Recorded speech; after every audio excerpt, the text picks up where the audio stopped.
Walaupun disebut Liga Petani, saudara-saudara, disebut Liga Petani, tapi kualitas Liga Super Malaysia ini bagus, saudara-saudara, bagus. Saya rasa ya, di Asia Tenggara ini kualitas Liga Super Malaysia itu hanya kalah dari Liga Thailand. Thai League One. Nah, itu saja, dan bukti mengukur bagus tidak sebuah liga itu ya ada di kompetisi antar klub Asia. Ah, buktinya kan Malaysia dan Thailand ada di Liga Champion Asia. Halo saudara-saudara, jumpa lagi dengan komentator gadungan di sini. Dengan komentator yang gadungan. Seperti biasa, saudara-saudara, seperti biasa. Kalau kita sudah bertemu, pasti akan ada yang kita bicarakan, akan ada yang kita perbincangkan, kita cakap, kita ulas, kita analisis, kita bacotin tentang sepak bola di seputaran Asia Tenggara. Di negara-negara tetangga, negara-negara serumpun, negara-negara jiran. Indonesia, Malaysia, Thailand, Vietnam, Laos, Myanmar, Brunei Darussalam, Kamboja, Timor Leste, Filipina, Singapura, Wakanda, Konoha, negara api, negara air, dan sekitarnya. Semua akan kita bicarakan secara fair, secara jujur, secara adil, berdasarkan fakta, bukan klaim. Tidak ada muatan provokasi atau kebencian, baik yang sudah lama maupun yang terkini. Bebas, saudara-saudara, bebas. Yang penting, sopan. Dan untuk edisi kali ini, saudara-saudara, kita akan membahas statistik evaluasi Liga Super Malaysia 2023. Liga Super Malaysia sudah resmi berakhir kemarin hari Minggu, hari Ahad. Tanggal 17 Desember 2023 dengan total pertandingannya adalah 26 pertandingan, dan Johor Darul Taksim sudah memastikan diri menjadi juara sejak jauh-jauh hari dengan catatannya bagus lah. Catatannya bagus. Makanya itu disebut Liga Petani, karena dominasi Johor Darul Taksim yang terlalu besar, hanya dominasi satu klub. Dan walaupun statusnya Liga Petani, sudah statistiknya menunjukkan bahwa kualitas Liga Super Malaysia ini mungkin saja ya, saya rasa cukup bagus lah, saudara-saudara, cukup bagus ya, di atas Liga Indonesia, di atas Liga Vietnam, di atas Liga Singapura, hanya sedikit di bawah Liga Thailand. Ini statistiknya akan seperti apa, saudara-saudara? Ini akan kita ulas, akan kita bahas, akan kita perbincangkan, kita cakap, kita bacotin di edisi kali ini, saudara-saudara. Saudara-saudara, Liga Super Malaysia 2023 itu sudah berakhir kemarin hari Minggu, hari Ahad, tanggal 17 Desember 2023 itu sudah berakhir. Semua pertandingan, total 26 pertandingan sudah diselenggarakan, dengan Johor Darul Taksim menjadi juara Liga Super Malaysia 2023 sejak jauh-jauh hari. Dan mengakhiri musim 2023 ini, JDT akhirnya mengoleksi 76 poin. 76 poin dengan 100 gol dan hanya menderita 7 gol. Dia menjaringkan 100 gol, saudara-saudara. Rekor dia sudah tercapai. Ingin menjaringkan 100 gol. Sayangnya, keinginan dia untuk menghasilkan rekor kemenangan 100% itu gagal oleh Kedah Darul Aman yang hanya mampu bermain seri. Sehingga, saudara-saudara, dari 26 pertandingan yang dijalani, saudara-saudara, JDT ini menghasilkan 25 kemenangan dan 1 hasil imbang. Satu kali seri dan tanpa kekalahan. Luar biasa, saudara-saudara, luar biasa. Tidak mudah, saudara-saudara. Tidak mudah. Walaupun sebenarnya ya, kalau sedikit lebih beruntung, kalau nasibnya sedikit lebih baik, Johor Darul Taksim itu bisa 100% menang. 100% menang dan mungkin saja bisa clean sheet. 100% clean sheet juga. Tapi ya, itulah sepak bola, saudara-saudara. Itulah bola sepak. Sementara di posisi kedua itu ada Selangor FC yang memenangkan 20 pertandingan, seri 1 kali, kalah 5 kali dengan 61 poin. Mereka menghasilkan 72 gol, memasukkan 72 gol dan hanya menderita 22 gol atau plus 50. Sementara di paling bawah, saudara-saudara, posisi paling bawah itu ada Kelantan dengan 8 poin saja, saudara-saudara. 8 poin dengan 26 pertandingan, 2 kemenangan, 2 hasil seri, dan 22 kekalahan. Mereka memasukkan 29 dan menderita 121 gol. Untungnya nih ya, nasib baik untuk Kelantan, tidak ada degradasi. Darul Taksim, Selangor, dan Kelantan yang berada di posisi 1, kedua, dan terakhir. Statistik menunjukkan sepanjang musim ini ada 145 pertandingan.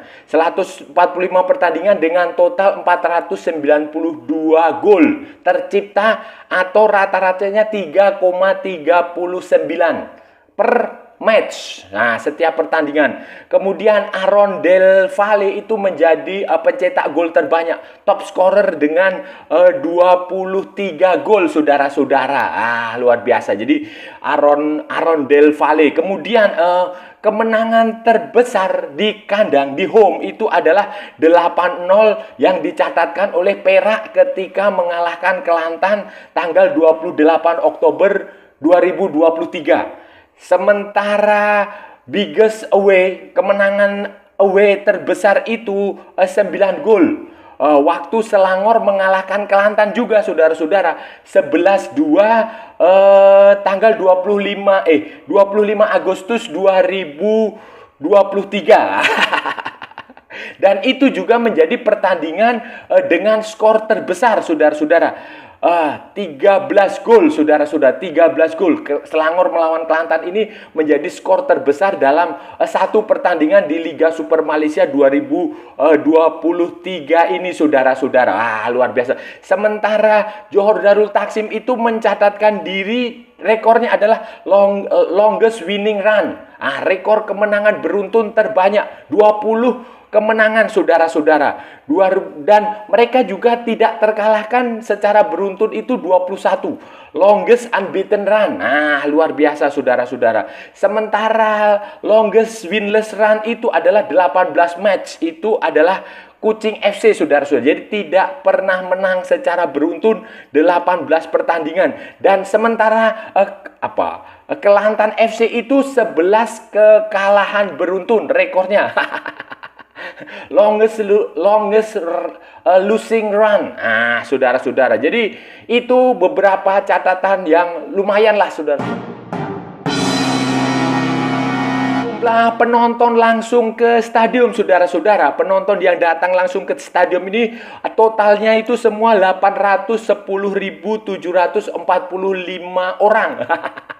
Atau rata-rata 5.591. Dengan pertandingan Johor Darul Taksim melawan Terengganu FC tanggal 24 Februari 2023 itu sebagai jumlah penonton terbanyak dalam satu pertandingan liga musim ini. Itu ada 31.889 orang.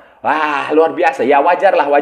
Karena stadionnya Sultan Ibrahim ini, SSI ini stadion dengan kapasitas besar, dan kita tahulah JDT itu punya basis fans, punya basis penyokong yang luar biasa besar, militan, dan banyak sekali di Malaysia. Sementara untuk pertandingan dengan jumlah penonton paling sedikit itu adalah PDRM melawan Negeri Sembilan tanggal 18 Mei 2023. Itu hanya tercatat dihadiri sekitar 153 penonton.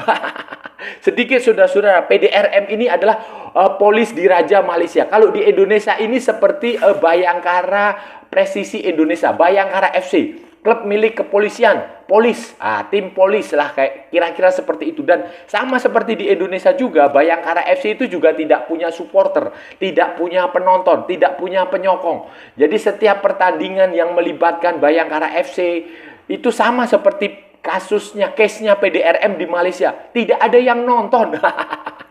Karena mereka klub yang berbasis kepada institution, berbasis kepada lembaga, berbasis kepada organisasi, bukan berbasis kepada kedaerahan. kota atau provinsi atau apa ya istilahnya ya, kecamatan, distrik, bukan. Jadi itulah yang menyebabkan klub seperti PDRM, klub seperti kemudian Bayangkara FC ini jumlah penontonnya sedikit. Ya itu masuk akal lah, saudara.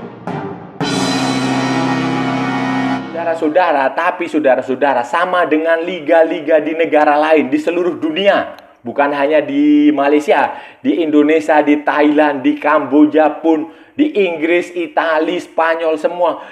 Pergantian pelatih itu tetap saja tidak bisa dielakkan. Nah, walaupun tidak se ekstrim di Liga Indonesia, saudara-saudara. Ini saya kasih tahu ya, kalau di Liga Indonesia itu, pelatih misalnya nih kalah 3 kali aja udah langsung out.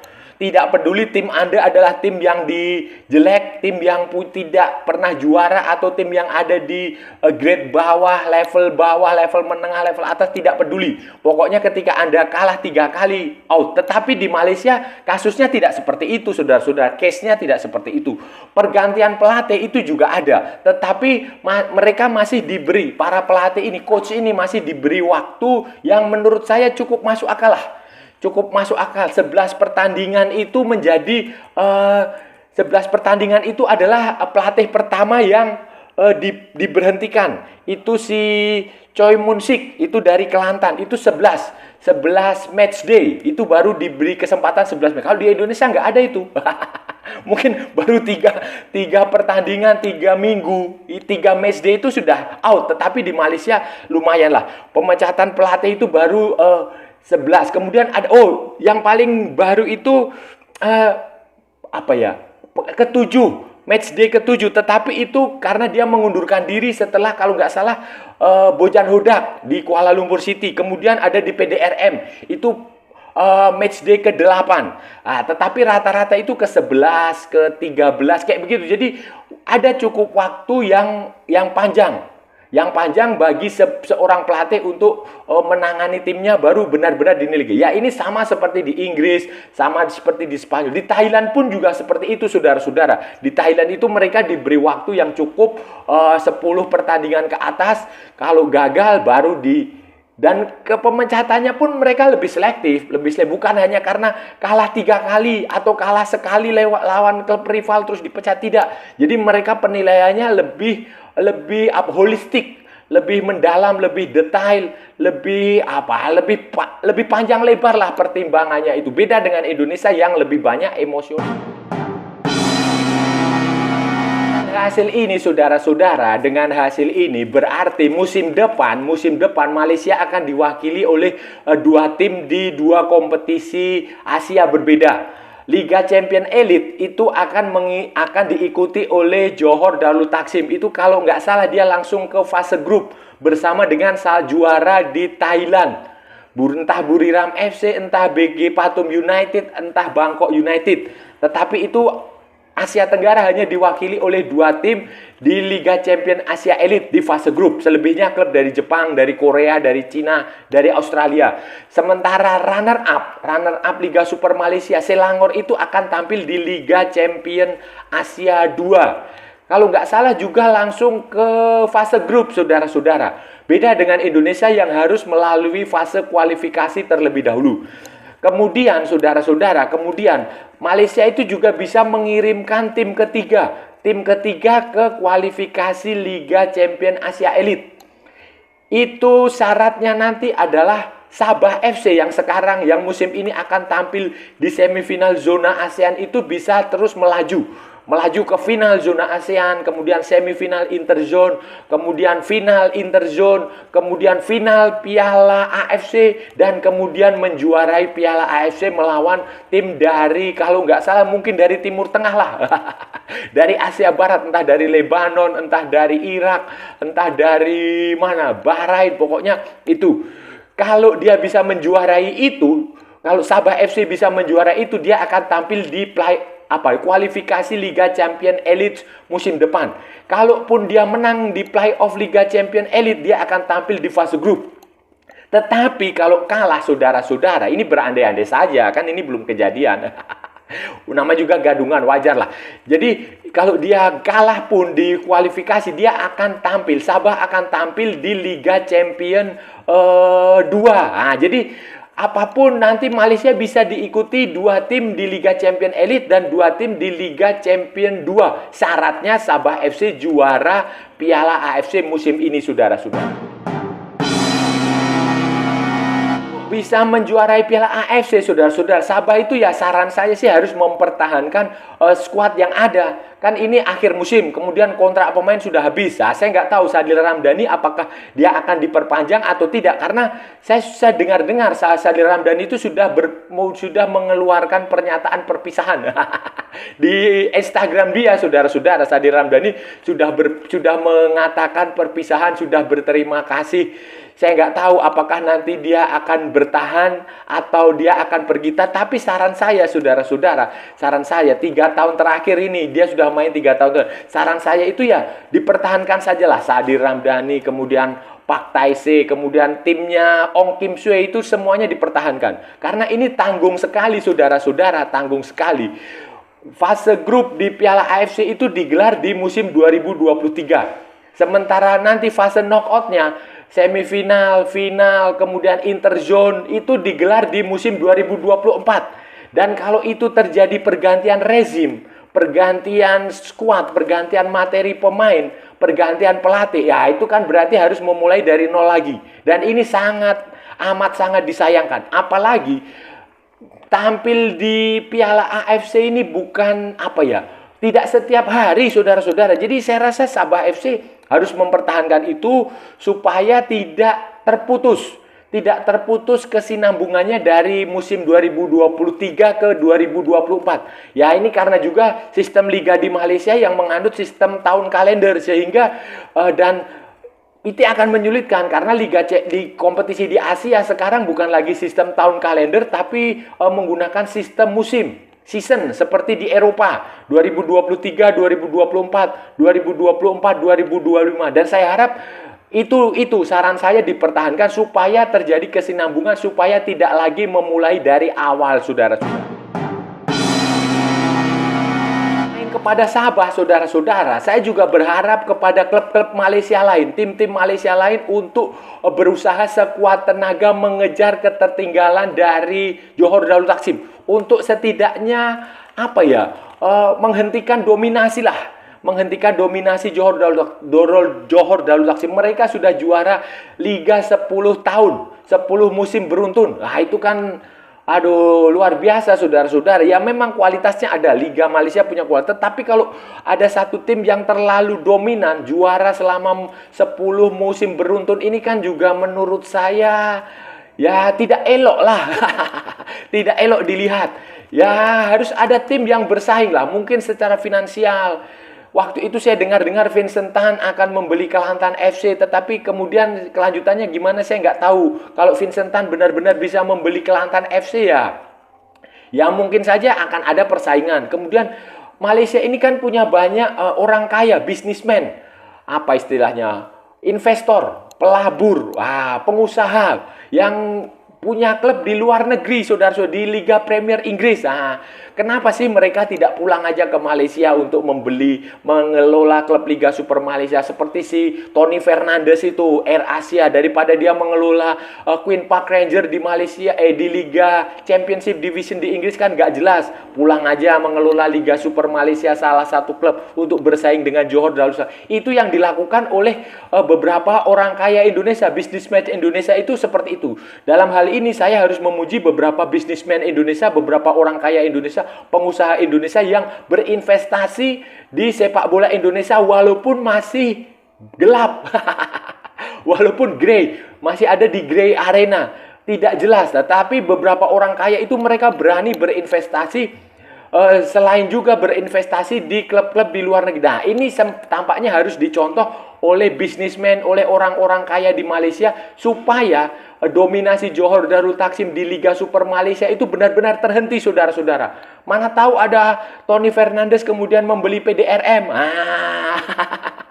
Atau Kuching City FC didanai oleh siapa? Vincent Tan atau apalah. Itu kan luar biasa nanti, saudara-saudara. Saudara-saudara, itu tadi pembahasan kita hari ini, saudara-saudara. Kita sudah bicara panjang lebar dari A sampai Z, dari utara sampai selatan, dari barat sampai ke timur tentang Liga Super, evaluasi Liga Super Malaysia 2023, tentang statistik, tentang sejumlah insiden, tentang sejumlah kejadian yang tercipta selama Liga Super Malaysia 2023 ini, saudara-saudara, yang baru saja berakhir tanggal 17 Desember 2023. Johor Darul Takzim berhasil menjadi juara dengan 100 gol. Luar biasa, saudara-saudara. 25 menang dan hanya sekali seri. Luar biasa. Johor Darul Takzim juga quadruple menjuarai Piala Sumbangsih di awal musim, Piala FA Malaysia dan Piala Malaysia. Jadi memang dominasi Johor Darul Takzim inilah yang dinantikan musim depan untuk dikalahkan. Siapa yang bisa menghentikan dominasi Johor Darul Takzim inilah yang sedang dinanti-nantikan oleh klub dari Malaysia, dari Liga Super Malaysia ini. Dan selain di Liga Super Malaysia, klub Malaysia juga bermain bagus di Piala AFC dengan menyumbang satu tim yang lolos ke semifinal zona ASEAN. Kemudian di Liga Champion Asia, Johor Darul Takzim hanya terhenti di fase grup. Tidak apa-apa, saudara-saudara, tidak apa-apa. Tapi secara umum, overall kualitas Liga Super Malaysia lumayan bagus. Tidak ada insiden-insiden memalukan seperti halnya di Liga 1 Indonesia. Insiden kericuhan itu hanya minor lah, tidak terlalu berpengaruh secara signifikan. Beda dengan Liga Indonesia yang lebih banyak berkelahi, lebih banyak gaduh, lebih banyak ribut, lebih banyak kerusuhan supporter daripada prestasinya. Dan saya rasa sudah cukup ya, saudara-saudara. Sampai jumpa di musim depan. Semoga musim depan jauh lebih bagus, jauh lebih kompetitif, khususnya ditunggu tim-tim yang bisa mengalahkan Johor Darul Takzim. Dan itu tadi, kalau ada salah-salah ya mohon maaf, namanya juga gadungan, saudara-saudara. Wajar kalau gadungan itu salah. Tetapi kalau benar, saudara-saudara, berarti sebuah kebenaran. Kalau saudara-saudara merasa channel ini bermanfaat, berguna, menghibur, menginspirasi, silahkan like, share, and subscribe. Tapi kalau tidak, saudara-saudara, abaikan saja, skip, jangan ditonton, tetapi jangan juga di-report. Kasihan saya, saudara-saudara. Ikuti juga akun media sosial Komentator Gadungan, ada di Instagram, ada di Facebook, dan ada di TikTok yang bukan TikTok Shop. Oke, saudara-saudara, sampai bertemu lagi di edisi-edisi berikutnya dengan tema-tema yang jauh lebih tidak bermanfaat, dengan tema-tema yang jauh lebih membosankan. Salam olahraga dan merdeka!